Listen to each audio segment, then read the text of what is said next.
Hello, everyone, and welcome to episode 57 of Beyond Retro. I had to look down because I couldn't remember what episode it was. I'm Nathan Kennedy, joined by Mr. Amato and Mr. Baker. Gentlemen, Halloween is fast approaching. We're in our final week of Halloween month, and this is going to be some interesting conversation because we're going to be talking about Rawhead Rex because I want to do that one first. Okay. And kind of just get it out of the way.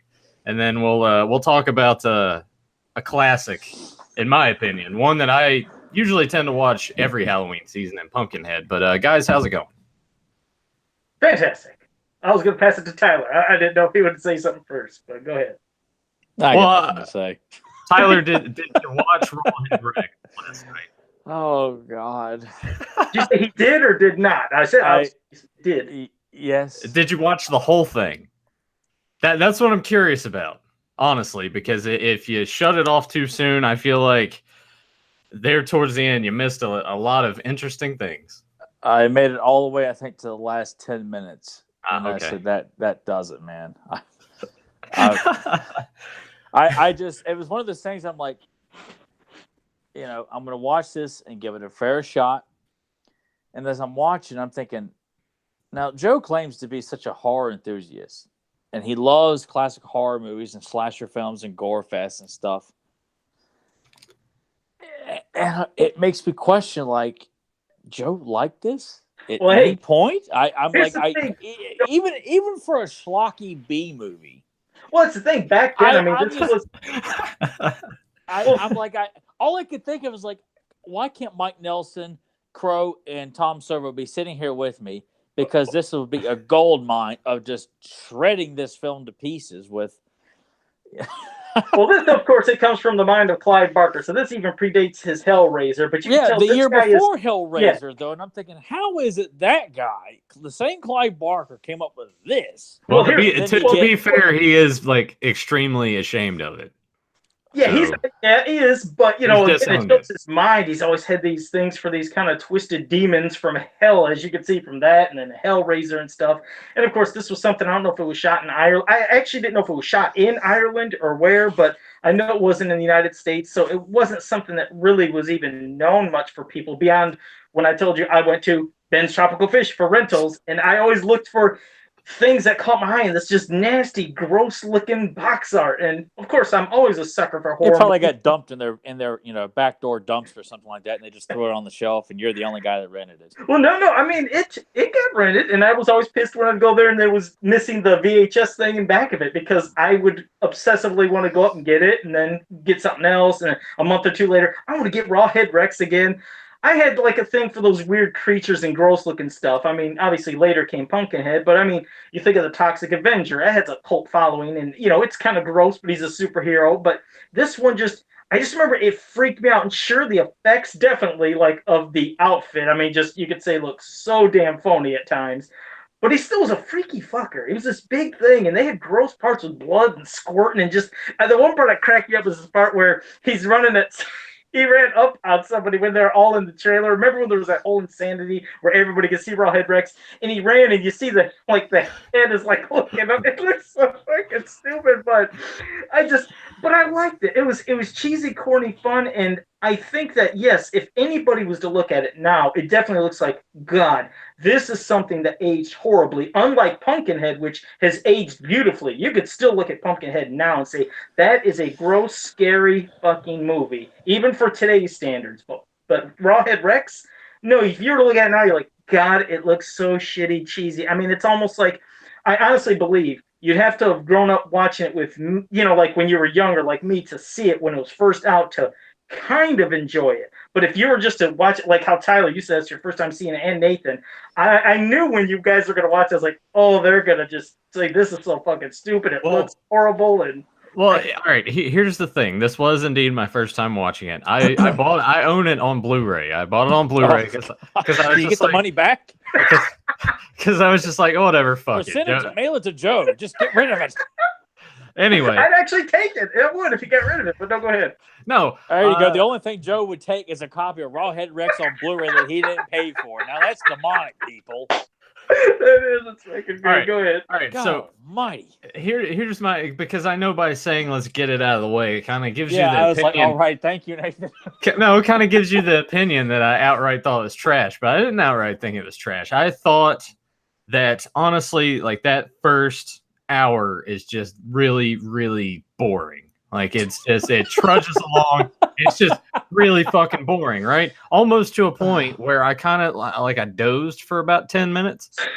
And then when I came to, there's some more dialogue, and then it reaches the scene where Rawhead Rex pulls the boy out of the car. Yeah, was that freaky? Reading Secret Wars. See what happens when you read Secret Wars. Yeah, I was like, what? Can I just read the comic book instead? I mean, it's Secret Wars 2. It's not the first, but I would much rather be reading that than watching this movie. But after that, I'm like, all right, I'm invested, and then it's just balls fucking crazy from there. Like, the priest is gone mad because basically the story of this is Rawhead Rex is this long lost demon that just sort of basically gets dug up accidentally by this other guy, and it just kind of goes from there. There's what is it? That guy's what, a historian? Our main character. What's his? Yeah, the one who's trying to find out all the history. Yeah. Yeah. See, this is when I was kind of like fading in and out a little bit. Sure. A lady man who's got the most powerful sweater I've ever seen in a live action film. I mean, it's just like when the guy's talking, you're like, that cardigan doesn't lie. It's just the guy has such charisma and presence with that sweater.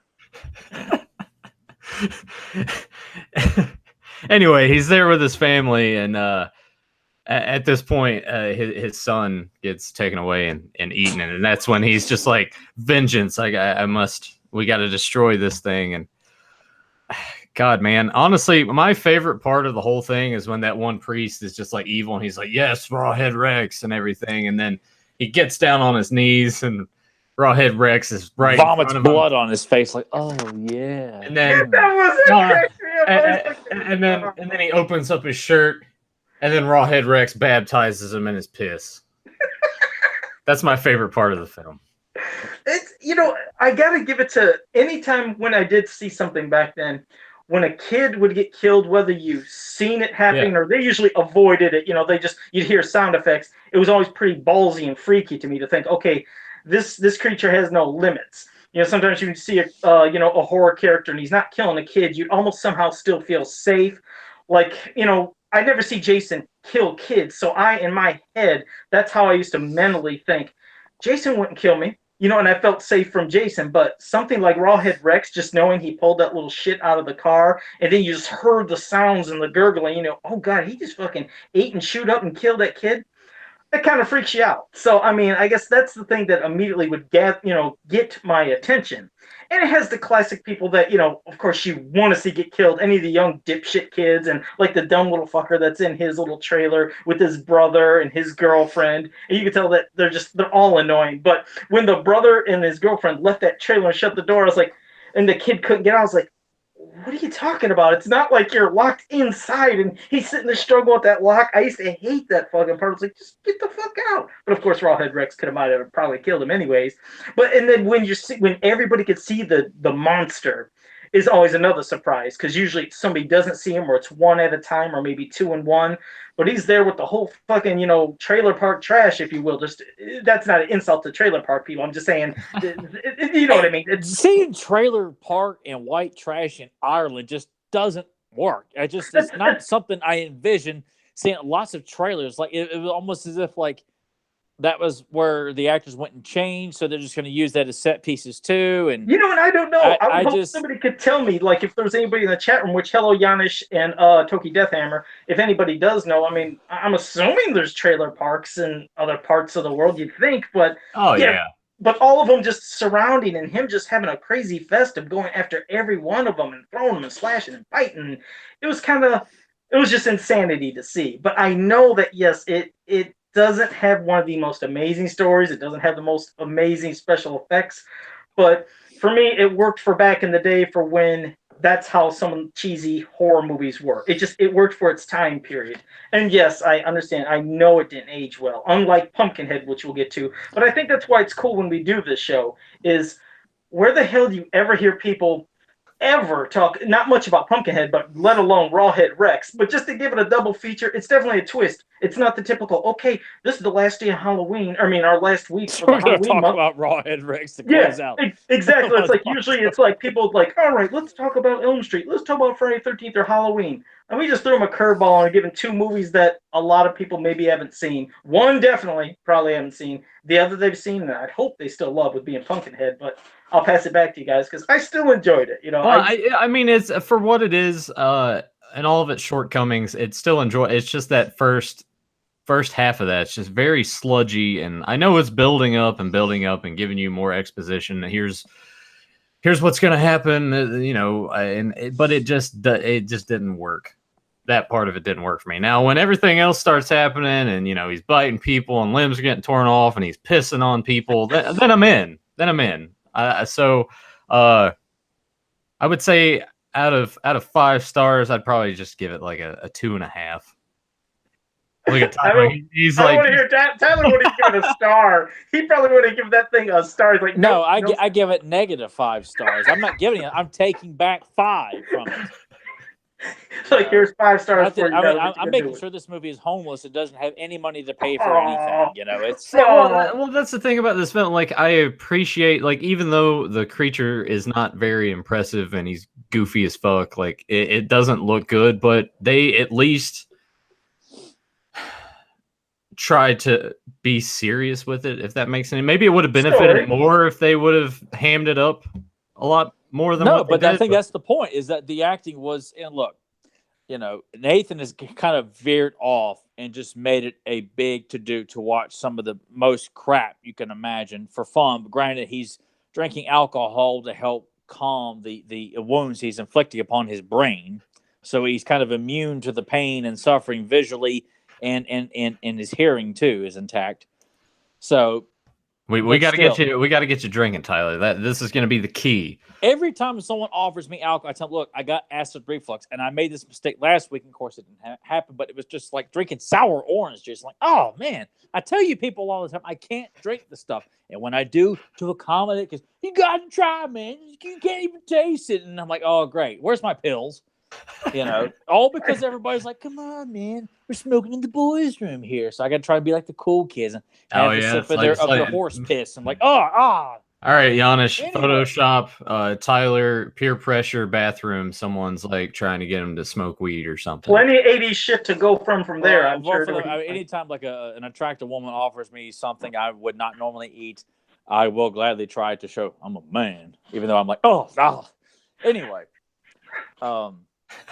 it was look, and I can appreciate, you know, certain films that don't have budget. They don't have the most impressive monster.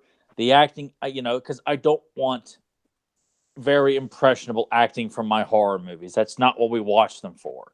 You know, we watch them to be entertained. I can appreciate, you know, the settings, like the sets, the scenery, the environment that they take place. It's one of the things I love about American Werewolf in London, especially the opening of it, where they're walking around in the moors and then come to the slaughtered lamb out in the middle of just, you know, kind of the valleys of England. I mean, that's kind of what I almost felt like this movie kind of had going for it when you're starting out. But it just kind of comes off as just an incohesive story of just stuff happening, and you're just going to led to believe that this is some sort of, you know, demonic creature that was, you know, stopped by, you know, religion and stuff. But it just comes off as just, you know, not fun. And I'm, you know, I'm not saying this to be funny or anything like that. Just watching the movie, it just wasn't fun. There was nothing going on for this movie where I'm like, I'm watching these, like, so much bad acting, or how it just left itself open for so many pokes and jabs and jokes that you could just make fun of it so much. And it was a chore. It was not fun to watch. It was, and I'm still trying to understand how Joe, because there's certain movies, like he compares, like Toxic Avenger is by far superior to this film. I mean, we're talking like, you know, goofy stuff. Because at least Toxic Avenger was like, I think they were in on the joke, and I'm sure when Clive Barker made this, he's trying to make a low budget horror movie, you know.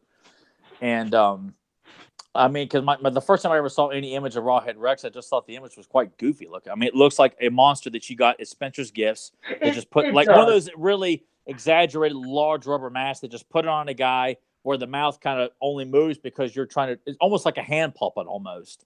Which, and that's what I was going to mention about it. First, I just want to say Toki Deathhammer, yes, I think a figure could look cool as shit. If they turn that into an action figure, yes, I would actually love one. Yeah, yes, I agree with you, Toki. It would be great. But I think the vision was, there was more, okay, I think, see, the dogs are into it too. No, I think Clive Barker's vision just didn't really transpire, or, turn into a figure, a character, as well as what was in his head. I think he had a great vision of this big, monstrous, hulking, nasty monster. But definitely, like you said, they didn't have the budget to do it, and he probably didn't animate like he wanted, because I'm sure in his vision, he's seeing this gigantic son of a bitch, and then the mouth could probably move, and I could see him picturing it opening and teeth snarling, but it turned into just being, like you said, a big mask, open mouth. That's why it looked goofy when he ran, and times they tried to make it move. But I wish that at the time when it was done, that maybe they could, if they had a better budget, something, because I think that this creature, it feels out of place too. Like this creature that you're giving, it feels out of place with these religious connotations, because it definitely revolves around spirituality, hell, and a lot of these, religious references throughout the film, and it just feels like it's an idea in a creature that, regardless of how ineffective or how low budget the creature effects were, it feels out of place in this movie that's definitely revolving around, the devil, and how how Christian faith can trump, this creature. It just feels like, you got two different movies. This monster wandered off the set from another B movie onto this kind of evil demonic religious cult film or something like that, and we'll just keep rolling the camera kind of thing. It just doesn't I think this was just his this was his version of a big demon devil in his head. But the hair, one of the goofy things is like the black hair, it looks like, so it just doesn't look right. It looks different. It's definitely, I agree. But it's like an amalgam of just stuff. It doesn't feel like it fits or works together from a visual standpoint. I just think he had a grand vision that just didn't turn into an actual thing, being with all its special effects like probably he wanted, because I gotta give it to him, because like you said, it's definitely something you've never seen. I mean, with the crazy ass hair, the weird kind of beady eyes, the gigantic mouth, he's real buff. You can definitely look at, you can look at Rawhead Rex and say, yeah, that doesn't look like this demon or this creature or this creature. It's his own thing. But I think it was a curse for its time, because they just didn't have what they probably wanted to do to make it. Like now, I'd wonder, with not only with special effects, but the things they could do stuff, you wonder if they could make something more intimidating. He wants to remake it. I did see an article on that. He does? Yeah. He wants to remake it. Tyler, you're taking it too seriously. Yeah, it's a crap movie, but honestly, you have a hard time watching like the B movies anyway without just being like, oh my god, this sucks. Because I've seen enough in my day. I'm like, you know what? It's just not fun to sit and watch stuff that's just just not entertaining. And as a kid, I know this is, of course, is hypothetical, and it's not even really fair to ask, because I'm sure you could probably say, nope, I'd still hate it. But do you think possibly as a kid, and if you would have seen it in 1987, it would have did anything different? Like when you were younger, could you picture young Tyler seeing it? Would he have maybe freaked you out a little bit? Would there have been anything in your head to think, I mean, because there's some horror films. The first one that comes to mind was that's something that Nathan gave me a bootleg copy of, which was Dark Age, about a giant croc terrorizing an Australian community. And as a kid, I thought it was a freaky and scary crocodile movie. And watching it as an adult, I'm like, it has like a simplistic charm to it. It was not a chore to watch, but obviously does not hold that magic because I hadn't seen it probably close to 30 or over 20 years. Mm-hmm. And it has a couple of effective ideas, but obviously because it's a low budget, Aussie film, it just doesn't hold up that great. Mm-hmm. And with Rawhead Rex, maybe I won't say anything's possible, because as a child, I definitely was scared easily by most horror-related characters. So I won't say no, but I won't also say it was something that it would be something that I, because I mean, I could almost see it as it wasn't because I kind of expected it the way you guys wanted to make sure it was kind of lumped with Pumpkinhead. I assumed Nathan had seen it, and obviously Joe. I thought Joe had seen it a lot more. That it was a very violent horror movie. That even though it's a low budget one, it's very kind of like Evil Dead, which I don't. It's got some good ideas, but I really don't enjoy watching Evil Dead. I prefer watching Army of Darkness. Which is funny though, because I'm like, well, watch Evil Dead 2, and you're like, well, that one you said. I think I remember you saying at one point that was too like goofy and silly, but honestly, it has less goofy, silly stuff than Army of Darkness does. Because I remember the part. Oh, go ahead. Oh no, I was just I mean, because it's ironic that I would prefer Army of Darkness, which is the more sillier of the three films. But I guess just because I liked the idea, there were some good moments in Evil Dead, but I thought the gore was just like, this is ridiculous. Like not in it just kind of focused on, let's see how silly and over the top, and you're like, can we move on here, kind of thing. So you thought that's how the gore was going to be in this? Yeah, that's kind of what I was expecting, just because, even though I've only seen images of Rawhead Rex, which even the title seems kind of like out of place. It just doesn't feel like a name of like of a demon. It kind of seems like the name of a butcher or something like that. Like a local butcher that goes nuts and starts hacking at people and serving them in his deli. That sounds like Rawhead Rex. But this creature, it just feels like nothing fits. I feel like I feel like everything's out of place, but Joe really likes it, and I know Nathan's accused me of taking it too seriously. Well, no, I'm just saying in the context of like, I don't know. I guess this was my assumption, was that you guys wanted to make this like. I thought maybe there's something here that you guys saw that what? Okay, my impression of it firsthand was like, I don't think this is going to be a very good movie. But because Joe was pushing for it for so long, I give Joe credit because Joe and I have a lot of the same taste in movies, but then he comes along with something like this, and it makes you rethink, I don't even know Joe anymore, And, I think I just want to lump them together because, again, it's not the typical stuff you're going to hear on a podcast, but also because it was just two nasty creatures. You got this goofy looking, but kind of nasty creature where I could see where he wanted to go, and hopefully a newer vision could be more intimidating. And then you got Pumpkinhead. It's just two kind of gross things that, as a kid, freaked me out because I couldn't remember if it was like from one year to another, like it came out back to back, and so I just went from one thing to another thing, and I was just into kind of gross, freaky stuff as a kid. So I thought it could be a unique thing to hear in a double podcast, especially when you and Nathan were both like, we could start doing some double episodes for the Halloween month. I was like, I think those two could lump together, I mean, they're definitely, they're not similar in story, but just, I guess, gross creature factor-wise. It's not like they're these slasher characters that are humans. Well, I didn't even find anything gross about Rawhead Rex either. Like, it was like when people find a body hanging up in the woods, but all you can see is his bare back, and people are screaming. I'm like, are they screaming because of his back fat or something like that? Like, everyone was just such, it's a man with no shirt on. That's kind of what. So yeah, I didn't think it was that gory. I didn't think. Well, like the other thing that looked sick to me was the part where it looked like his actual chest or heart was beating at one point when that, his crazy disciple was in front of him. I don't know if either of you remember the part, but it just seen it pulsing and vibrating, and the parts where he'd bite and squirt blood and kind of ripping through people. It's like, those are the kind of things like, that's what I meant. And he kind of just looked sadistic, and just, if some parts weren't there, I think it could have looked a little more intimidating. But damn it, that running part, which Nathan, I think, immediately knew when I said, and probably even you, Tyler, when he ran, it's like, oh boy, it just looks so goofy because the head's flopping and looking up because it's just a big giant fucking mask. But it's hey, if there's people that are, like some B-rated movies and you're into that stuff and you've never seen it, it's like, I'd still say give it a shot. Maybe because that first half is just slow. It takes a while, yeah. But it's an hour and 25 minutes, though. So over half the movie. Yeah. I mean, so 25 minutes of footage is worth viewing for you guys.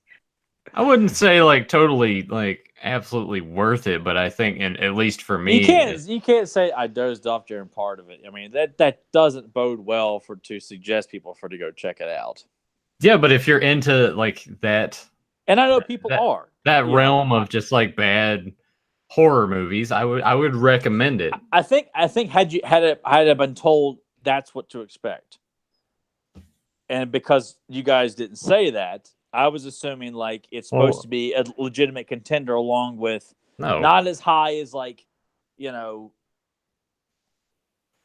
even Candyman, which I've never been much of a fan of, but like you get like it has a cult following, which I kind of assumed it did, but I assumed because you guys wanted to do it that it wasn't considered what it was. I don't know many people. When I bring up Rawhead Rex, I admit not many people would know what the hell I'm talking about. I just I just assume because there's so many horror movies out there that have got cult followings that are highly appreciated, even if it's an obscure Hammer horror film or Splatter University or The Mutilator or whatever, Slaughter High. Mutilator. I need to watch Mutilator again. Slaughter High. Granted, the movies I just mentioned, I've watched with Nathan. The only reason they were fun to watch because Nathan was making fun of them the whole time. To sit by myself and watch it, no, I would rather just watch.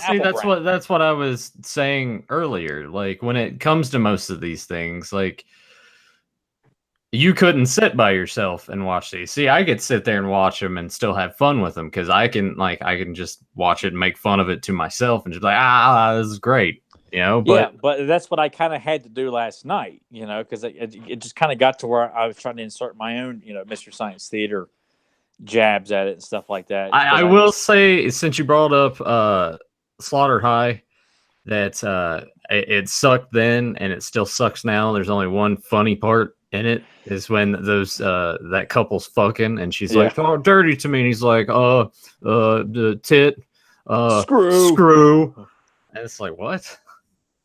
But no, that movie still sucks ass. It uses like one piece of music through the whole thing. I love the dogs. I'll be right back. You're into it. That's fine. Go ahead. Oh, there he took off. Yeah, but no, this was something that I don't even know how many theaters in the United States, if it was even released in theaters. I mean, I honestly don't know. Yeah, that was something I was wondering too. I wondered if maybe it was something that was released in Europe.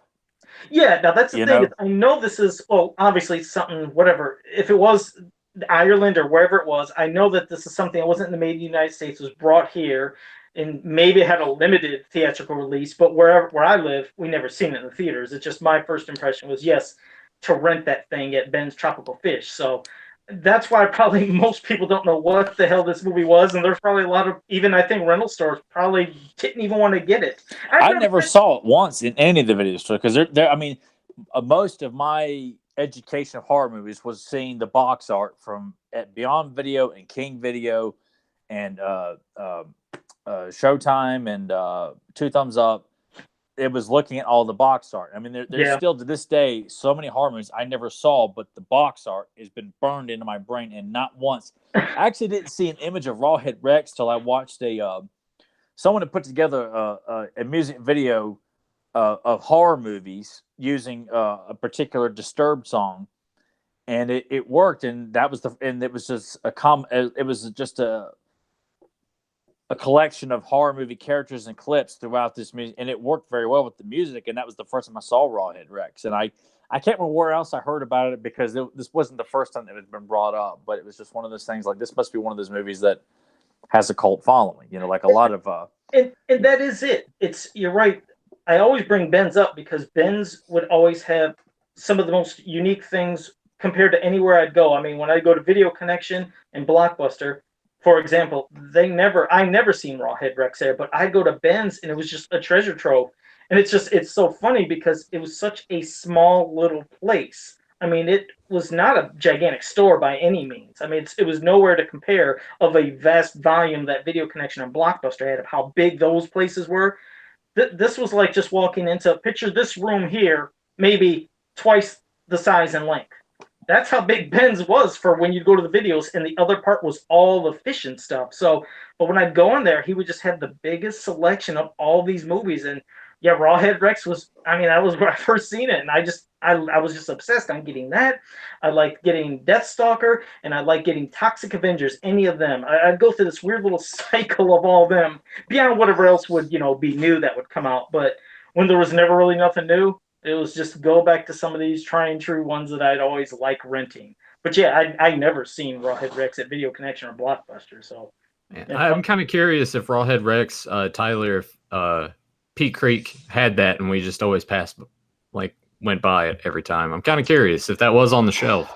I don't know. We looked. I mean, because we looked at the horror section in that video store an awful lot. I mean, we were sold on a lot of the box art, like Splatter High and Slaughter University and stuff like that. I mean, it's possible, but I would have thought we would have came across.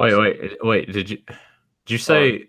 Did you say Slaughter University? Or Splatter no. It's Splatter University and Slaughter High.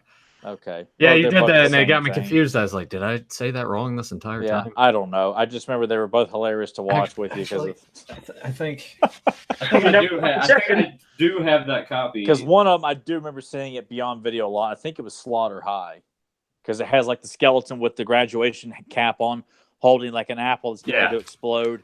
But then, this is from that store that Tyler and I go to. Splatter University. Man, this is a chunk of shit too, man. Like this is not good.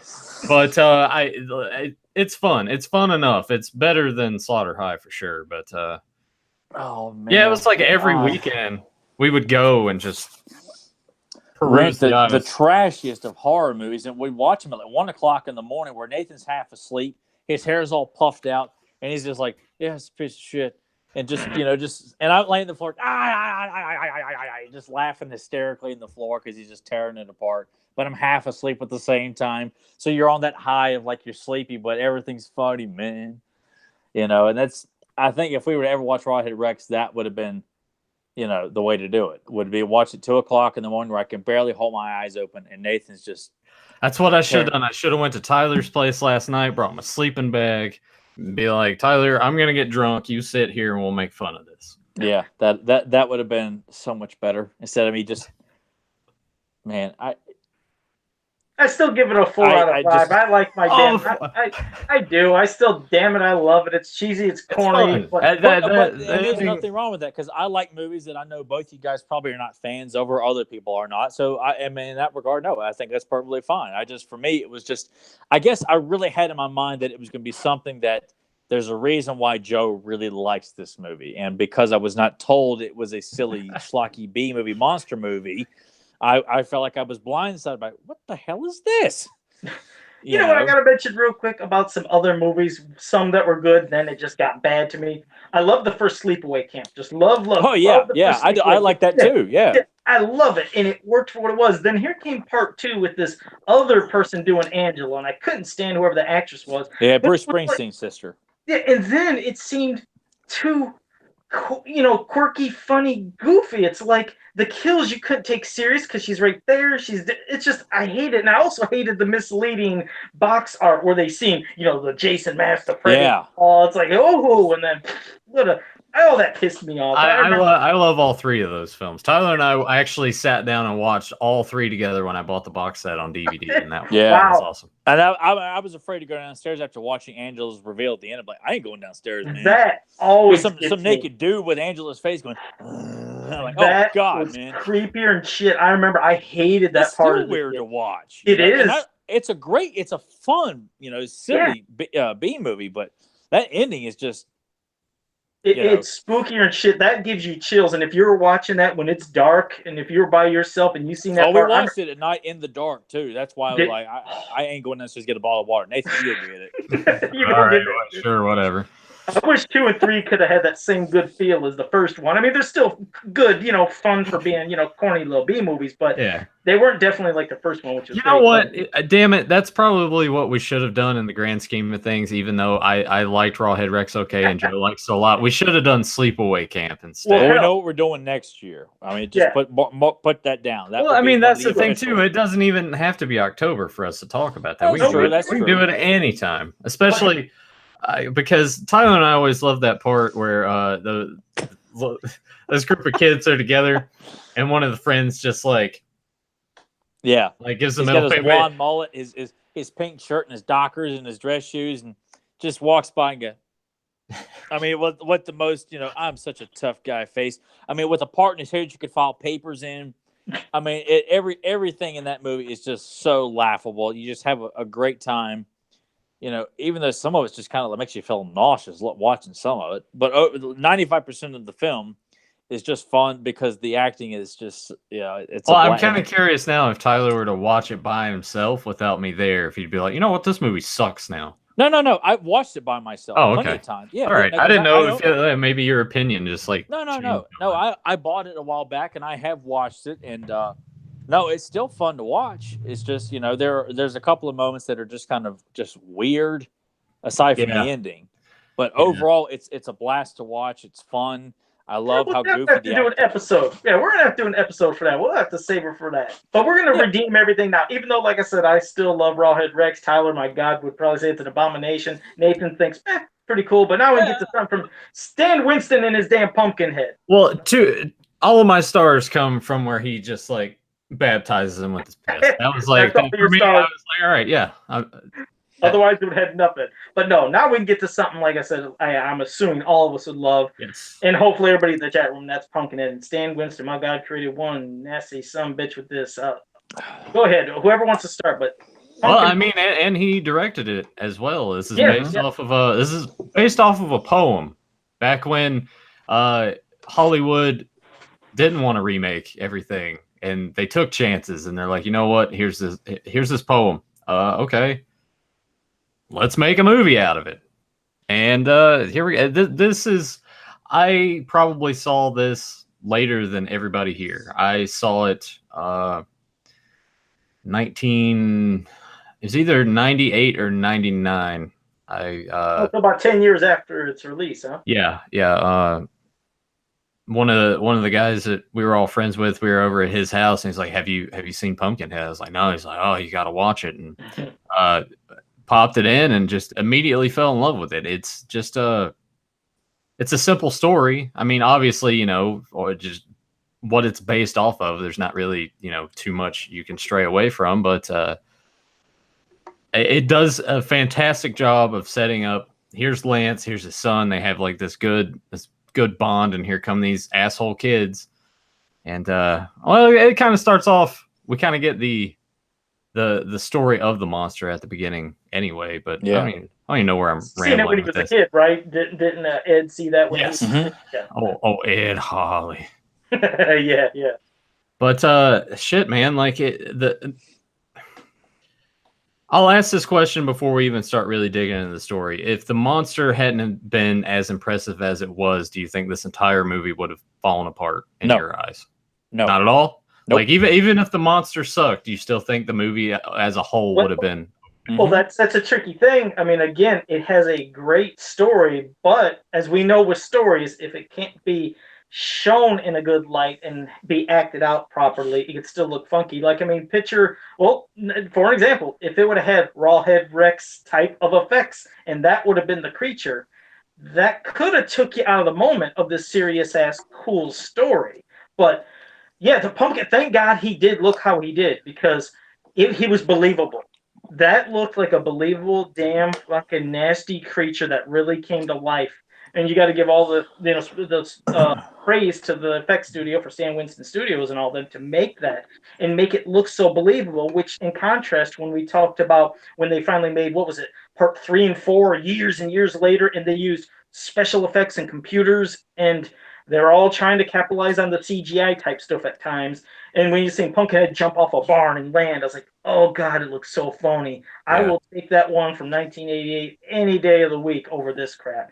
Because it looked believable. It looked like a living, breathing, nasty fucking demon. So, God, it still freaks me out. Pumpkinhead, oh God, what a scary looking sucker. Now, was this a film that you caught on home video, or was it something you caught theatrically?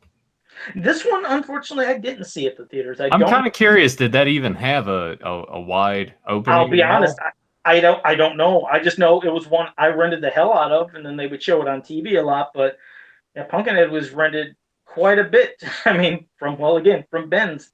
But I don't know if I had a theatrical. But it was it's something different, especially when a movie of, like, say Vengeance or Revenge. With those, like you said, dipshit kids, they're flying by on the motorcycle and they kill his son.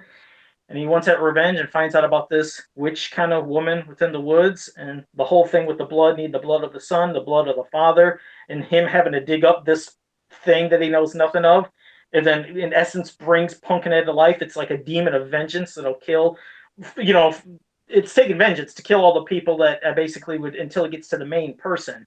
But the connection it had with the father then was different. Like, you know, every time there was a kill, you seen the father having that feeling, like, oh, they have like this kind of bond, and you realize, oh, the only way to stop, which is a good little. I liked it, and I liked it because then it's like, okay, the only way you're going to stop Pumpkinhead is, well, if you kill the host, the one who started all, you kill him, and then Pumpkinhead dies. Because it's like, I didn't even know what clearly would have been done. Like, if Pumpkinhead would have like went through his entire killing spree, would he have just stopped? Would he have disappeared, went back to nothing? I mean, I wouldn't even have known in that movie what would have happened for the first one. Well, I feel like the way it's kind of laid out and the way that she even kind of says you'll pay like the ultimate price, more or less, I kind of feel like that's implied that sooner, like, that's how it's always gone.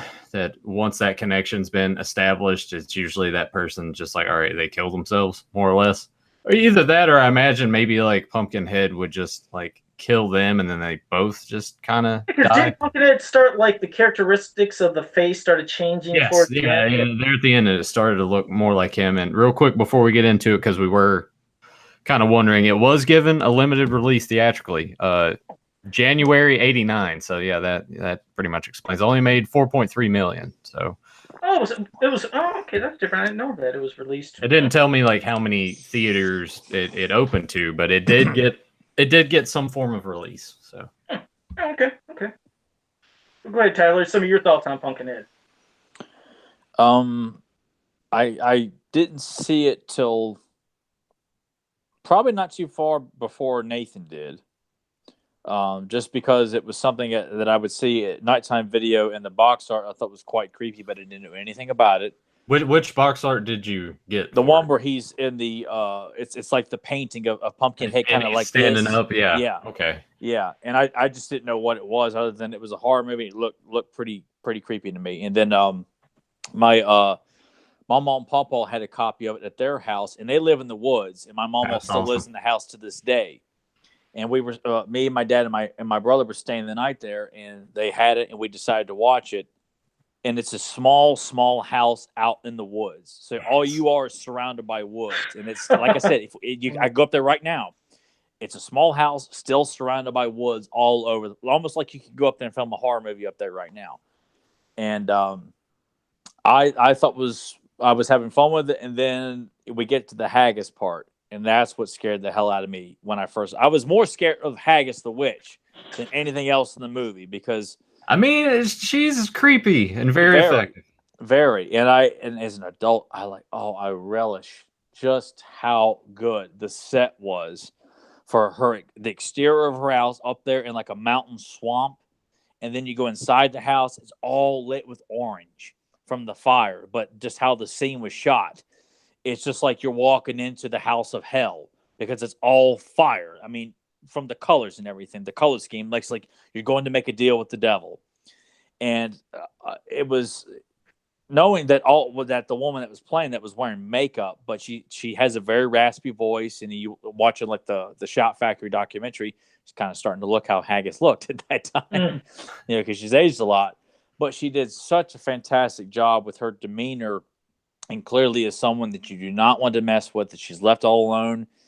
And the build up to all that. And I mean, what makes it much more, and you find yourself really invested in it already, because it's a short movie. It's not a long movie by any means, but the scenes you're given with Lance and his boy, you really buy into his character and the kind of relationship they have with the short amount of the screen time that they're given together before his little boy is killed. And so you sympathize with him, but you also realize you don't want to see him go down this path already, because obviously it's not going to lead to good things. And the kids themselves, like you got one prick who played, there's the same guy who played Todd Gack on an episode of Seinfeld. Not that you guys would care about that. Yeah, Seinfeld sucks. But you feel sorry for the rest of them, because they didn't do anything wrong, and they're trying to deal with the situation that's, oh God, what do we do? And they all felt bad for what they saw. Well, I mean that was the thing too, is like I can't remember that asshole's name, but he had clearly been drinking. The guy on the bike. They run over. See, I can never remember the name of the little boy. I want to say it's Billy, right? Yeah. I always say because Lance is Ed Harley. We always called the little boy. There we go, Rudy Harley, because he looked like Rudy Mills. Oh, he does look like Rudy Mills. Yeah. So we just used to call him Rudy Harley. Anyway, so that guy had a little bit to drink, and he's like getting on his bike and everything, and hits him.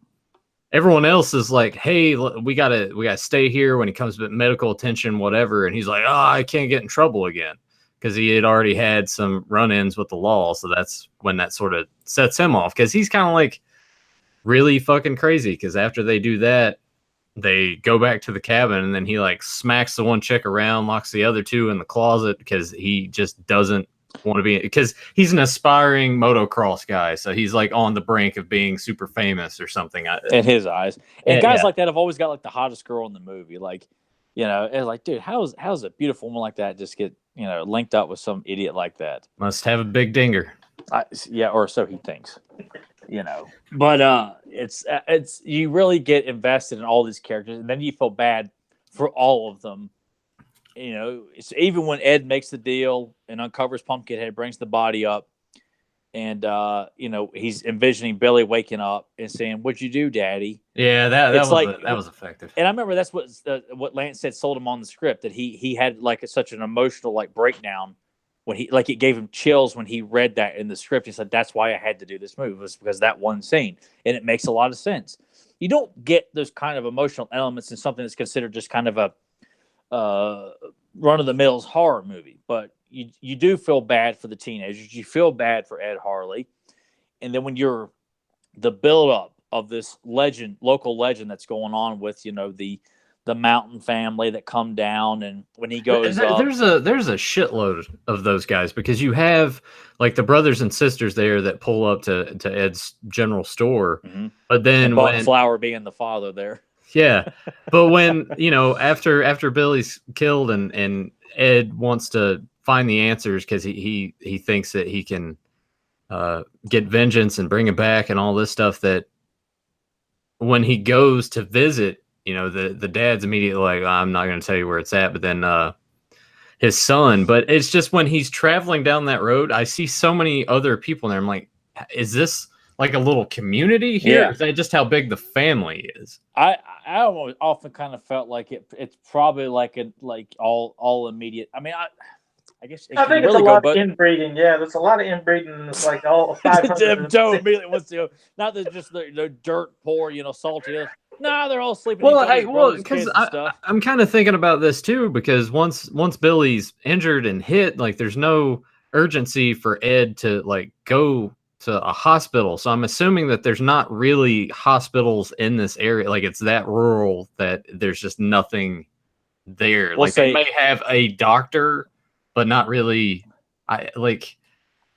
That's the one thing, I guess, it sort of threw me off rewatching it again this time. And Emily's the one that brought it up, because she kind of overanalyzes these things a little more. She's like, "Well, why not just take them to a hospital?" And it's like, well, I think with just the area that they're in and how they're living their life, like, I just don't think that that's a thing, really. I don't know. Plus, I also think too, and this is why I think Emily's thoughts can be debunked by this, is that when Ed picks him up, you know, the boy is dead essentially. Well, then he breathes his last breath when he says, "Daddy," and he says yes, and then he just dies completely. But I think in Ed's eyes, he doesn't want to believe that his boy is hurt or dead. So that's why he goes home, washes his face, and is talking to him as if he's alive, and then believes that Haggis could probably bring him back to life, which is why I feel like the idea of taking him to a hospital. Yeah. You know, they're backcountry people. They probably just don't. They keep themselves. I mean, they immediately look at the teenagers as outsiders, like they're them city slickers peoples. Yeah, you know, that kind of thing. That's why I kind of felt like, to even bring up the hospital, it kind of seems like that would be out of the element, because I mean, that's kind of what I was thinking too. But it was, when she brought it up, I was like, well, it kind of made me had to think about it a little more. Of like, all right, well, I see what you mean, though. There's probably a local doctor, but you're right. Yeah, they probably have somebody in that's like a doctor, but a hospital is probably, you know, miles away into the bigger city, if you will. They're in the smaller, country area or something. They probably have to go into the big city to go to the I'd doctor. say it's probably hours away. I mean, because when the Mountain family, like, that's their only means of getting groceries is this little hole in the wall in the middle of nowhere. It's just one room, and they don't sell alcohol. It's just, I mean, that less than the bare essentials. I mean, you really feel like this, like it's something that Just time a forgot. small town. Yeah, just a small town in the middle. Yeah, well, not even a town. I mean, but I can appreciate simplicity. Because when I do, because for work I have to go to a lot of like small town or rural areas and things like that, and I'll often think of First Blood or Pumpkinhead when I pass through a lot of these like backcountry areas, and just think, what do these people do on a daily basis? What do they do? Do they have entertainment, or do they just, say all she could do is take you straight to hell? I love that line in the movie. I also think of Wrong Turn as well. Oh, yeah. Oh, Jesus. Yeah. Because we honestly around here have a lot of those kinds of roads that I have just gone down purposely because I'm like, maybe someone will throw some spikes across the road and I'll have an adventure. It'll be great. It'll be a fun time. Yeah, that first Wrong Turn, that was pretty weird. And then here came the subsequent sequels that just got watch any of those. Oh, I didn't either. They just went more downhill. Bam! They made a wrong turn literally when they made the rest of those movies. First one was great though, but I just wanted to say I did still want Joel to die. I mean, no matter what, even though he felt remorse and finally wanted to see the error of his ways, I still wanted the guy to get killed. So yeah, that's me being vindictive. It's terrible. Well, no, not at all. When everybody else is dying before he does, yeah, then you kind of feel like, well, I mean, they're all going to die. Except for the young Clark Kent and his pretty girlfriend. Was it Maggie, the one that he took way up into that tree and dropped onto the rock? Was that Maggie or was that I can't remember. No, the blonde girl. Didn't he grab a hold of her and put her on because she was. He put a cross on her head because she. And then Joel's girlfriend, I think, was the one that got dropped from the tree, right? What was her name? Or the really hot brunette, kind of looks like she was the brunette. Yeah, the brunette. Damn it, I couldn't remember it. Yeah, Maggie is the hot blonde. You're right. I can't remember the brunette. Oh, I hate that I can't remember it. No, I feel like Tyler when he's like, damn it. Well, whatever. That's okay. Yeah. She's hot. We all know who we're. I mean, because all three of the women in the movie are very hot anyway. But I mean, that's why you feel you almost kind of felt like all bets are off. Like all of them could die because the thing doesn't stop until it's killed everybody that it was set out to do. And a lot of this, the scenes of exposition, I find to be some of the most fascinating. That's why when Lance goes up to visit the family, he gets turned away, and then the older son chases him down. They make the deal, and just kind of this buildup of who Haggis is. And then when he meets up with the remaining two in that abandoned church, and he starts telling him, well, I thought it was just something that to scare kids, and him telling that. His uncle said, look, we all got to be in bed early tonight because Pumpkinhead's going to be out, and that it only comes out when something serious has happened, something like killing. Like, it makes it chilling because these kids have grown up hearing this story of this legendary mythical creature in their eyes just to scare kids, to keep them from misbehaving. And just the set of this abandoned church. And after it's all over, they look and there's Pumpkinhead standing in the entranceway of this abandoned church. Yeah, that's one of my favorite scenes because they think that by even being there with that they might be safe, that he wouldn't cross over, and he just walks through. And that's one of my favorite shots is when he's walking through and you just sort of see like the moonlight going through the cross behind him. Damn it, that's weird. It's like, still in your thunder, Joe. It was. I was going to say the same damn thing because I love that scene when he's standing there and you've seen the blue and you've seen the smoke and how the lighting. It's just so fucking atmospheric and creepy. Yeah. But I also like, how when he comes in there and you see the big cross, it means nothing to him to throw that cross to the side because you think, oh, maybe this cross, that thing that is sitting there would be a holy, symbol that would freak Pumpkin. It's like nothing's going to stop Pumpkinhead. That's what made him even scarier. Because anytime you can see these creatures that you think are going to be stopped with holy symbols not get stopped, then you're like, oh, God, what are you going to do? Yeah, it's like, what's going to stop this thing? If that can't stop it, then nothing will. So exactly. I always like it when they do that in horror films. Yeah. I was going to say, for a quick example, not that it's great, but they even did it with Rawhead Rex. Remember when the priest is holding the cross up to Rawhead Rex? But I like that. Rawhead Rex is acting like he's scared, and then he just grabs it. So It can't even stop Rawhead Rex. But I do have a question for you. Or what a terror he was. I'm still just thinking about him opening his shirt and Rex just pisses on him. That's gonna stick with me forever now. I got a question for Nathan and Tyler because I haven't seen any of the makings of or documentaries of Pumpkinhead. Was it ever said how much Tom Woodruff, like, how much he did as Pumpkinhead and how much were like animatronics and stuff? I mean, was that ever mentioned? Yeah, they because obviously like the puppet they use only has like, I think given what they could do, because there's certain, like when he comes in the church, that's clearly him in the suit. Mm-hmm. But then you got a lot of shots where it clearly looks like it's a puppet, or animatronic head, for the close-ups, like when he bursts into the closet and kind of, shows his teeth at the Mountain Boy. God, I can't remember anybody's name in this movie except Haggis and Ed Harley and Buck Flower playing the uncle, who blows his nose with the same handkerchief and puts it back in his pocket. I still people at work who still do that nonsense. Yeah, I don't. I've never understood that at all. My papa used to do that too. I'm like, you're putting snot back in your pocket so you can wash your face with it again? Yeah, and it's like how many times do you use it before it's like you either get a new one or you wash it? I guess washing all the snot out of it. I mean, I thought the same thing. Now, I know back in the day before they had disposable Kleenex, that was their thing. But it's like, okay, guys, we've moved on. Get some damn tissue. Quit blowing your snot into that. Put it back in your pocket. Do it again. And you got this all crusted up fucking piece of. Yeah, and I hate it too. Like if you go to a restaurant and like the napkins are like the actual cloth ones, that's just weird because it's like other people have used these, and yes, I know they wash them and all, but I don't use them. Just give me something disposable that I can take and exactly. Give me my napkins from McDonald's that I can take. You're right, I ain't using that. Do you believe that there are still some fucking bathrooms? I imagine like Joe would probably bring this to like a fancy restaurant. Don't bother, don't worry, I've got my own. Brings out his packets of ketchup, slaps them on the table. His other packet in his pocket of like napkins there. Hey, do you have any replacement sporks by chance? I've only got the one here.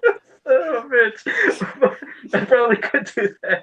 But there are still some places, believe it or not, and I've seen some stalls and some bathrooms at gas stations. You probably bring your own toilet paper too, don't you?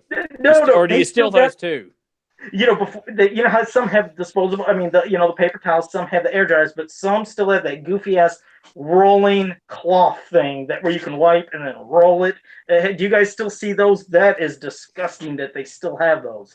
And have you ever seen? I don't know what you're talking about. Yeah, when you, I mean, I've seen the ones where they pull down, but it's still just disposable. You're saying like this is actual cloth? Check this out. Okay, picture a machine. And picture if there would be a gigantic spindle. You can't see through the inside at the top, but you're pulling down, and it's basically cloth. It's like one gigantic cloth that's rolled into one, and you wipe your hands, and you can keep pulling. But what it does is keeps rotating it. I'm like, how does this get clean? No, not at all. Yeah, you've never. Look those up online after we're done. And I don't know if anybody in the chat room's ever seen, but those are disgusting. Where are you finding these at? What kind of places? Is this just like establishments that were built like in the early 1900s and just haven't changed? Basically, yeah, because there was one local restaurant that still had it. It's been there a long time, and then there's a gas station that still has it. And every time I see it, I go pee and wash my hands, and then I go like this to just dry my hands. I air dry because I'm like, I'm not touching that. Yeah, well, and the other thing too is it's amazing how many people don't know how to use a fucking toilet. I don't know if I've said this before on the show, but at work the other day, I went up into the bathroom and I've never left you a present. I'm never one for urinals because I hate the fact that you're pissing against something so close. With the backsplash. With the backsplash, yeah. So I usually just go into a stall and piss just in a regular toilet. But there was like on the back seat of the toilet, you could just see where it's just sort of like gently smeared shit.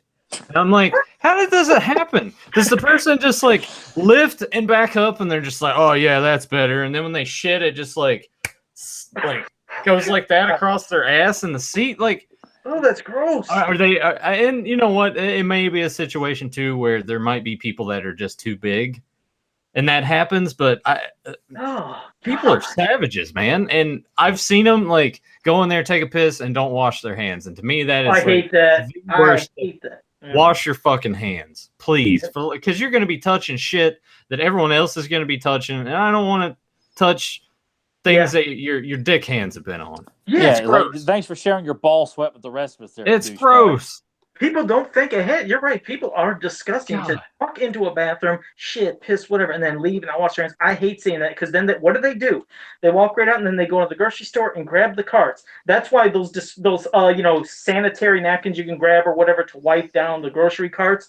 I not only wipe the handles, I wipe the inside part where it's the part where they sit their nasty little kids in their shitty diapers there. They sometimes are even sitting in the cart area with their bare feet looking funky. I'm like, I wipe the fucking every bottom. I was like, I ain't putting my groceries in somebody's shit and piss and then taking it home. People are fucking dirty. They are some dirty fucking people are fucking dirty. Side rant. There you go. There's our side rant. Well, Janish was like, no pre-ranting this time. I was like, well, there'll be some I can't talk today. Some middle. We have stayed on topic the entire time. I'm shocked. Yeah, I wouldn't have noticed it if you hadn't pointed it out. Yeah, that's probably the only side rant we had was there, and a quick little one about. I'm sure we'll have some more. Yeah, but Janish said, "What is washing hands?" Savages, man. Savages. But yeah, what a damn good ass movie, The Pumpkinhead. Mm-hmm. I mean, this is one you'd have. I couldn't imagine anybody hating Pumpkinhead. I can't picture it. I'm sure there's somebody out there. There's got to be. It's like, the creature just looks fake, and this is stupid. It doesn't look phony, though. I mean, you could say it for Rawhead Rex, but Pumpkinhead just does not look fake. That looked like an actual demon come to life. They did a fantastic job. Plus, I think, too, what makes it all plausible, even if you're watching with someone who doesn't watch many horror movies and they think that they're better than anything that they're watching, the story itself makes you believe the threat of Pumpkinhead because, it's a limited creature. He can't do but so much, but the way they shot it, the way they lit it, the way it's all edited together makes it a very believable creature and that should be feared, but you buy into that because of all the build before it actually arrives and haggis and the price that Ed pays, and you're scared for everybody because he keeps killing everybody, even the people who clearly had nothing to do with the death. If you get in the way, it's going to kill you too. And you're right, exactly. That's what makes it such a. I mean, you have to believe, and that's what makes a good horror. I mean, you have to believe it's a threat. That's why we ranted and raved and just beaten the hell out of the remakes, like Nightmare on Elm Street and so on and so forth, because you have to believe it's a threat that you're seeing on the screen, not something that's not taken seriously or made fun of. Everyone just knows kung fu all of a sudden starts beating the hell out of the villain. Like, why is this threatening? Why is this scary or whatever? And Pumpkinhead is done to perfection in believing that, that's what makes it fun too. It's the folklore, ancient folklore, local mountain folklore of a creature that can come and take you in the middle of the night if you've wronged anybody. And there's nothing you can do to stop it. No weapon, no gun, nothing short of an act of God is going to stop this creature from killing you and anybody that gets in its way. And it won't stop until you're dead. Like, that's what makes it scary. And the people they're all aware of the legend. Like, something that completely lacks in modern horror making anymore, because everything revolves around, possessed girls who crawl around on the bed and the same shit over and over. But pee all over themselves. But thank God he did look the way he did. I mean, that paid off. I mean, to have the build up, you needed to have this amazing looking demon. And it worked. But you're right. I would hope that we could see not only slashers return, but maybe more movies like this to theaters. And I ain't just talking about remakes of the ones that we loved, which, sure, it's always cool to, hey, here's another sequel. But I mean, let's see if they can create new creatures or new slasher characters and not the same stuff. Like, everything, it runs its course. Like we said, we've seen it with Saw, we've seen it with Paranormal Activities, and but you're naming bad examples there. Just crap, crap. But exactly, but it's crap that everybody. They're all buying into. Yeah, but I think it's also crap that people who are much younger who don't know much about horror, they're going to see that. That's why I want this. Bring back slasher to let them see what is intimidating. That's what's so great about Halloween coming out. It's like, okay, now you guys see this shit can be done right. If you do it right, it's not going to be a Rob Zombie butchering that they just fuck it up and everybody's like, nobody likes these movies no more. No, this one done properly, see how Halloween was fantastic. Do that kind of shit and let the kids see what it was like when slashers would scare people, not just, was that a ghost? Oh, did that just move in the background? Oh, I remember I was like, I'm going to watch this fucking Paranormal Activity. I'm going to watch this dumb shit that everybody's saying is the best thing in the world. And I remember just the whole movie sitting like this while everybody else is jumping. Just waiting. Then basically almost an hour, 20 minutes, you see something move. I was like, oh, wow, that was fucking scary. Yeah. It's like, How about that, huh? Yeah, it's like, wow, that was fucking frightening. I was like, it was the most boring shit in the world, all talking the whole time. Like, is this movie going to do anything? And then I can't believe it just spawned sequel after sequel. I was like, I'm not wasting my time with any of that shit. I entertained a fucking hour and a half that I lost with the dumb first one. What a fucking pile of crap. Sorry, another side rant, but God. Plus, I miss the monsters of legend. That's what makes Pumpkinhead so much fun. Like, it's not a Bigfoot or a Sasquatch or a abominable snowman or something like that. It's a, the whole bargain with evil, and that the price you pay is that you will become the next Pumpkinhead, and you will remain underground, buried, until someone decides they want to summon you too. Like, that's the price you pay. You almost feel like this. I mean, that you're essentially in hell, and that's what makes it so sad too. Is that when Haggis puts Lance's body in the grave, and you don't know it's Lance until you see the necklace that Billy made for him. It makes it heartbreaking to think that this father that just wanted revenge for his son is now going to pay for the ultimate sin, and essentially is going to be in hell for that. God and that's what goddamn you. Tyler laughs because with that part of the film, he's like, I could just picture you at work, like getting pissed off and just like smacking yourself in the head and saying that over and over. Yeah, because I'll get text messages from Nathan, and he's just, and I'm just picturing, he's sitting on his tugger at work and just slapping his head, and they're just laughing at him. What'd you think, Nathan? It'd be an easy Saturday night. You're a fool and you'll die on your tugger. Then I'll die. And, they're just laughing. Perfect. They're just laughing at while they're spitting their spew into their Mountain Dew bottles. God. Yeah, God, man, I feel like if you took away Mountain Dew from like the vending machines at that place, they'd all like lose their minds and start killing each other. I'm like, what the fuck? It's like Mountain Dew's not that great anyway. Sorry guys, but it's not. It is the drink of rednecks. I mean, I don't know why that is. It's either Mellow Yellow or gamers, man. Dew. Gamers, Mountain Dew and Doritos. But it's more respectable when gamers are using it. When rednecks are just walking around with like an empty bottle in their back pockets, they can spit their their spew in it. And, I haven't thought of that in years since you just said it. When I used to work at that place where I did all my shit, there was the one guy that was doing some receiving next to me, and I would do the other stuff, but he would always have his giant 2-liter of Mountain Dew that he would 2-liter. 2-liter Mountain Dew that he would finish off, and then the next day he'd bring another one. But every day he had a big ass 2-liter of Mountain Dew that he would just go through, and it just looked so fucking disgusting. Like, God, how can you drink much shit? But I even think the old Mountain Dew commercials advertised it as a backwood hillbilly drink because that's why it was called Mountain Dew. I mean, probably.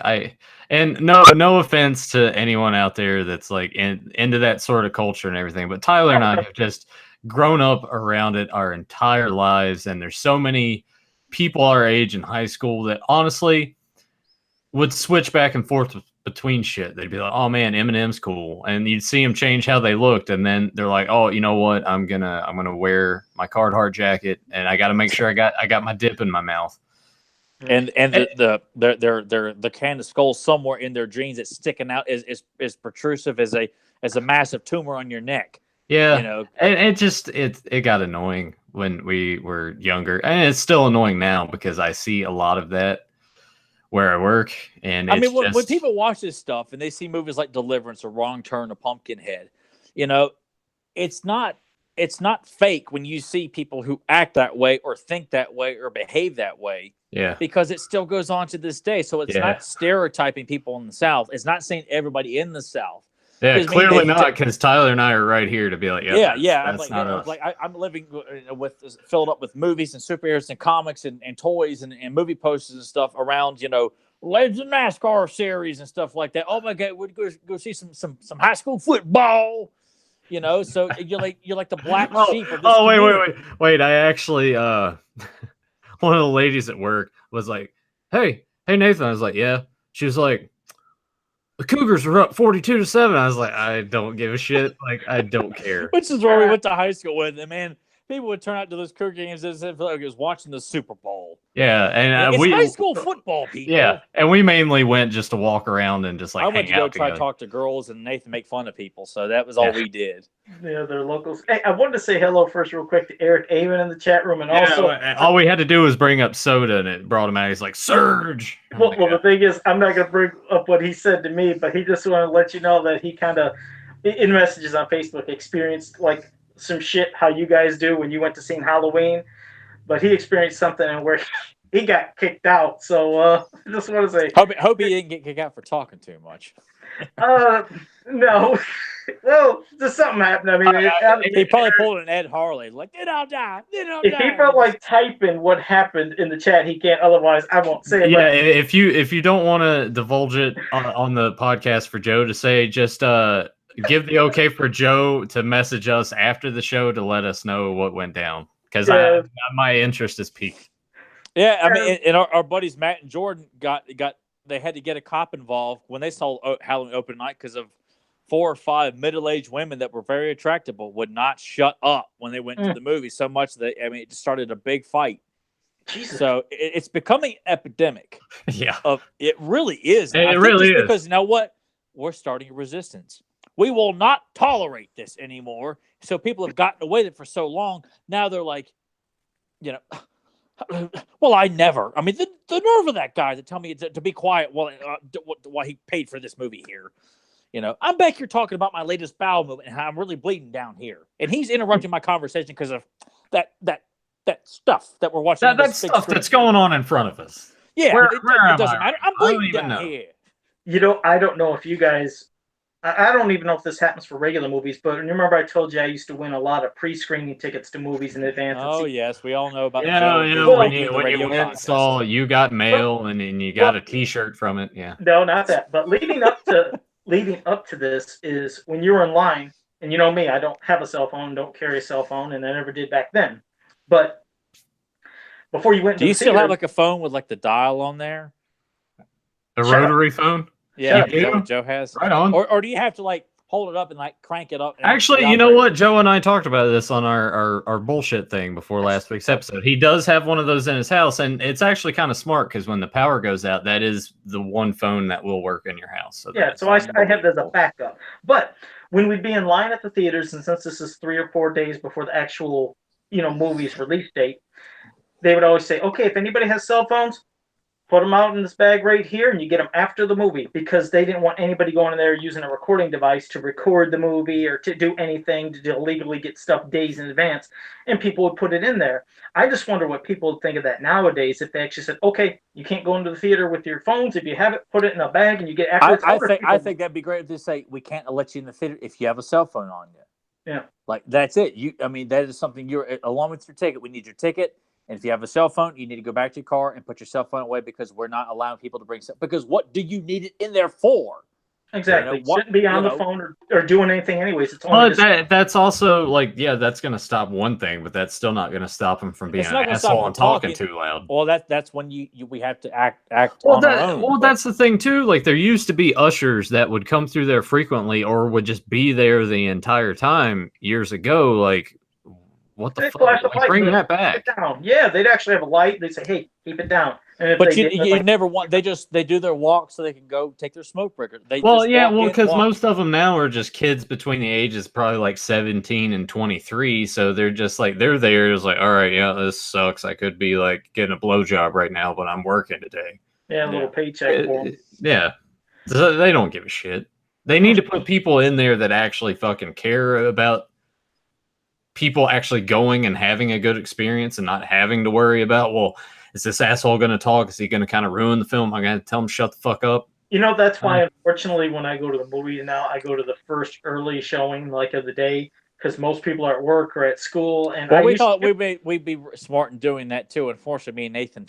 Yeah, we thought, and even though it was on a Saturday at like 12:30, we thought we'd be all right, but no. Well, that's the other thing. Yeah, I even avoid weekends, and especially when it's 12:30, because I know everybody's out and hot, ready to fucking go. I go on Friday, and I went Friday at 10:30 when I went to see Halloween, and luckily got away with not having any issues. So wait a second. Yeah, okay, I'm reading it now. Okay, because I'll read it. He's posted it, so I'll read it, and this is what he said. He says, I cheered when the opening theme started. I cheered when Michael Myers had his first kill, and people didn't like that. I think one of them has seen me emptying my flask into my Coke, he says, in the lobby before the show. And trust me, I don't think he's done. That's all he's typed, but there was more. I think he calls somebody, he said, all right, motherfucker. He called somebody something. I swear that's what Eric Gaiman said. And they're like, okay, 3 people. Well, see, when I'm thinking of him saying he cheered during the opening theme and cheered when there was a kill, like, to me, there's a difference in, like, kind of having that fan appreciation and sort of, like, cheering for it, and then sitting to my right or my left and kind of dissecting what just happened and talking loudly to your friend. If you're just like, yeah, I don't see anything wrong with that at all. To me, that's someone that's there, that wants to be there. That and who doesn't do that a lot? Yes. Sometimes in movies you are clapping when there's a good part, but he wasn't sitting there talking the whole time. He just did that, but 3 people had an issue with him, and then he got kicked out. But I think he said that he was able to still get tickets, like, to go to another showing at another time. So he at least didn't just say, okay, you're fucking out of here, get nothing in return. But yeah, he's cheering at a party like to throw that. But yeah, he cussed somebody out. He called somebody a motherfucker, and it's like, well, I mean, whatever. I mean, I've seen when we went and saw Expendables and shit was going down. Tyler was like, yeah, and he almost like exploded out of the seat because, oh yeah. Yeah, Nathan had to embellish, but oh man, I'm so embarrassed sitting next to this guy when he cheered when Arnold showed up on the screen for the first time in years. Yeah, but he's sitting there kind of like at the end of an Ultimate Warrior promo. He's like, Wait, real quick, is it just me or is Tyler getting darker? I can't really see him. Is he getting dark? It's probably just because it's not bright outside. It's probably just because it's cloudy outside. It's probably. Oh, okay. Just want to make sure. I can turn the light on. All right. I just want to make sure. It's like, damn it. I want to make sure. I was like, is something fucking going out on this computer? There we go. And the guy said, "Let there be light." Yeah, and as you see, Eric Gaiman did say that the manager gave him some free tickets, so we got tickets to go see it again. And my nephew. He'll be in town this week, and he was like, Uncle Joe, he said, I've seen Halloween, I love it, and I know you've seen it, and he said, you liked it. He's like, we got to go see that again. Let's go this Tuesday. I was like, all right, so I'm going to go back and see Halloween this Tuesday again. Hell yeah. I'm just I'll wait until it comes out on Blu-ray, and that's when I'll give it a rewatch, because I just, the movie theater experience, like, I hate having to tell people to shut up. Like, it sucks. I don't want to go there and do that, but you have to. And it was sad that, like, not only did Tyler have to do that, but I had to do it on either side of us. It's like, come on. Like, and it takes you out of it. That's what I hate is when an incident like that happens, you're out of the moment and the experience. Like, it does. It just sucks you out. I'm just like, I'm too busy concentrating on listening to every little thing that you're doing now. Yeah. Yeah, and you're pissed about what you might have missed. You're pissed at these people. They're going to talk again, and it kind of just sucks out the experience. Well, because of them, I missed the part where the little boy gets out of the truck to look for his dad when all the inmates are out in the road. Yeah, I missed that part because so I texted Tyler. I was like, "What happened to that kid?" Because I didn't remember. I may have been looking at the screen, but I was too busy like fuming and getting ready to say something to those guys that I just like forgot what even happened. Oh shit. All right. Well, I think. Well, what do you think? Well, I think we about wrapped this episode up. I don't know if you have any closing thoughts, but it was fun ranting on 2 movies you don't hear much about. One you definitely don't, and the one you kind of don't, but you should be in Pumpkinhead. But still love my Rawhead Rex. Damn it. I'll recommend Rawhead Rex, but definitely recommend Pumpkinhead to you guys. If you've not watched that, please check it out. I'm sure we've spoiled it for you, but that doesn't take away from all the cool visuals that you will be privy to. Shit, man. Yeah, Pumpkinhead is, like I said before, a film that I think I've kind of gotten in the habit of watching every September, October, because it to me, that's also a movie that I look at and I'm just like, autumn, Halloween time. Yeah. That's, I mean, you can watch it whenever, and I've done that before. I'm just saying that it's one of those films to me. It's just like, the eerie pumpkin patch and how like weird it is. It just, all of it. All of it is sci-fi or AMC. I'm surprised they hadn't done a marathon of Pumpkinhead because they've done. Well, no, they got to make sure that they play Walking Dead for a full straight week like they always. Oh, they did, but they at least, thank goodness, they gave all the Friday the 13th and Halloweens. We got to see all those. They haven't did Elm Street yet though either, and I thought they usually do Elm Street. I think Sci-Fi does Elm Street. I think do they? Because they tend to play Nightmare on Elm Street more than all the others. And that's why I thought maybe Sci-Fi would do possibly Pumpkinhead, because I think they were the station that debuted the horrible part 3 and 4. I thought, remember, it was on Sci-Fi before you could even rent it, and then 2 weeks later it was for rent. I was like, how is that possible? Sometimes Sci-Fi will show movies before it's even available to rent the thing. So I was like, yeah, I don't need to rent Pumpkinhead now because I've seen these abominations on Sci-Fi. I was like, oh, there goes part 3 and 4. Pumpkinhead 2 is okay. I don't mind it that much. It doesn't. I mean, it's not. Obviously, it's never going to touch the original, but to me, it's. That's like 1 and 2. Yeah. But the others just, it just wasn't my thing. Yeah. Especially, like you said, when you start using the computer and you have to CG it and you don't want to put the effort into it like they did, and actually think about how will we construct this scene with the animatronics, our puppet work, whatever. You know, we have to film it from here. It's like, no, throw it in the computer. It'll look like shit. Oh, do it. But out of a 5-star system for Pumpkinhead, I do give it a 5. Hands down, 5. Yeah, it's a Halloween staple for me. So yes, 6 stars out of 5. It broke the scale. You know, and I don't do that because I know some people are like, okay, on a scale of 1 to 10, what do you rate? Like, I'll give it an 11 plus, man. Like, well, everyone likes to ignore your rules and regulations when you go on social media and say you can only pick one here, people. Well, I like this one and this one. I couldn't decide. Right, it drives me nuts. It's like, no, I just said to 10. I can understand this moronic enthusiasm where you say it's 11 plus, it's 100. It's like, no, just 1 to 10. That's when Joe starts holding on to his head that he does. You know, he pulls his Rocky Dennis. Just. Yeah. Oh, and hey, Tyler, you're gonna like this. Eric Amon says he's never seen Rawhead Rex, but he's gonna watch it now. So. You're gonna love it, Eric. You're gonna love it. Oh yeah, it'll just make it all nice and hard watching it, man. It'll be high noon right now. Eric Amon, if all I had was a clock in my pants, it'd be high noon right now. Like, well, you need to keep that time to yourself, Reverend. But yeah, I like some Rawhead Rex, Eric. I like it. Nathan, wouldn't you rather just kind of play with a box of foam peanuts for an hour and 25 minutes or something? Stop it. Wrap us up, Nathan. I was gonna say this. I like the fact too. I think we should do this going forward with any of the movies that we discuss at the end. Pick a really, really, really, really bad one, and then a really, really, really, really good one. No. I was gonna say let's start using the star rating, because I think it'll be interesting, because even if it's a movie that we all three are just like, yes, we all like it, but we might like give it a different rating overall. I think that would be a good way to kind of judge it for everyone else, and they can start to form more of our take. All right, well, let me throw this out since Once Bitten and Monster Squad. What do you guys give that? I love them both. I give them both 5 stars. I love them. All right. Before I give mine, Tyler, let's hear your star rating. Yeah, I'd give them both. They're both blast to watch. I give them 5 out of 5. Okay. See, this is where this is interesting. Once Bitten for me, I would probably give 3.5 or 4. Mm-hmm. And Monster Squad, I would say 4.5 or 5. Are we gonna use? Let's do it this way.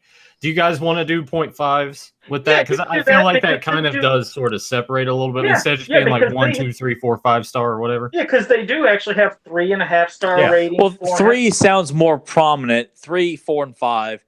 2 sounds like and of course 1 is a dud. But I think having that 0.5, because I give Rawhead Rex a 2.5. Sure. Yeah, that's the same way I gave the new Halloween movie, man. That's imbalanced, man. Yeah. Well, you can do the halves. I mean, but you know what? Michael Myers didn't piss on a priest, so.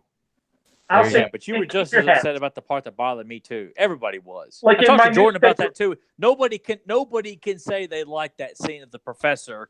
Yeah, that twist just kind of. I've seen that too. Even when Red Letter Media did their half in the bag of it, pretty much what we said on this podcast, they basically said the same thing. I was like, that's cool. And just to let you know, my newspaper, the local newspaper, it's been here for years. They've always done a 5-star system as well, and they do actually do 3.5, 4, 4.5. So yeah, we can keep halves. But we won't do what Eric said. What about a 4.785? 2.5.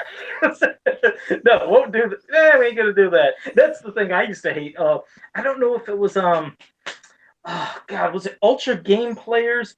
There was one magazine that was it was like 98. 98%, 94, 92. Yeah. I was like, oh god, this isn't fucking great. Well, school. and We're they getting show you how graded. they did it too because it broke it down in each little category. It's like, Oh, I well, hate graphics get a 9, sound gets a 7. We're gonna add all these together and average it out. And I'm like, man, fuck that. Like, yeah, those ones drove me nuts. So, Trying to sound like they're a lot more pretentious than they really should be. Yeah, you know, it's basically, yeah.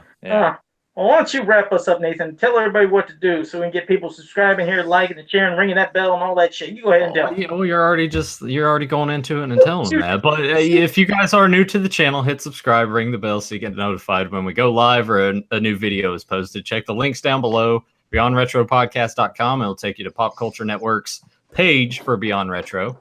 Check out the Podbean links, and if you want to find us on I cannot talk today. Awtunes. If you want to find the proper one, that's the proper Awtunes. That's what I do. So Nathan with his dainty teacup there. Yeah. Just in his time. If you want to find us on iTunes, keyword Pop Culture Network. There you'll find Beyond Retro Capes and Commentaries, which is the show that Tyler and I do every Saturday, most of the time, that we discuss all the 80s and 90s cartoons. We do a commentary for each episode that we choose. And some side rants ensue. And Bands of Power, the dedicated He-Man and the Master Universe podcast, hosted by Joe Amato and Tyler Baker. Tonight at 9 p.m. Eastern Time, right here on YouTube. Yep. Hey, did I mention I've had this shirt for 15 years? I didn't realize. I love this damn shirt. But yeah, I've had this since 2003. Well, can you kind of say, I can only see, I mean, obviously it's Jason, but like. Yeah, it's, based off of part 7. You remember that scene. Yeah, so. That's badass. Where'd you get that at? I got it at Hot Topic. It was 15 years ago. Back when it was actually good, right? Yeah, back when Hot Topic, fucking was nice. So yeah, had that long. So there you go. All right. I don't know what we're gonna do next week. I've already messaged these guys a couple days ago, and they looked at it and they were just like, man, okay. So I guess we'll leave next week a mystery unless anyone wants to throw anything out right now. Yeah, we'll do a mystery. What the hell? Okay, we'll leave it up to everybody. Well. Hope you all enjoyed, and we will see you guys next time. Tyler he looks exhausted and almost borderline depressed now because we talked about Rawhead Rex for I think it's probably just my look or something. No, it's not the case. I'm just kind of, he's reflecting.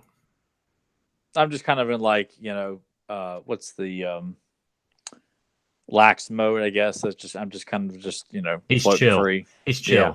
There you go. Call him Ice.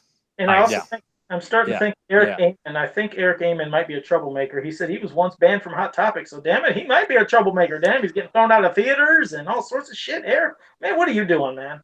Oh god. See you guys next week. See you guys.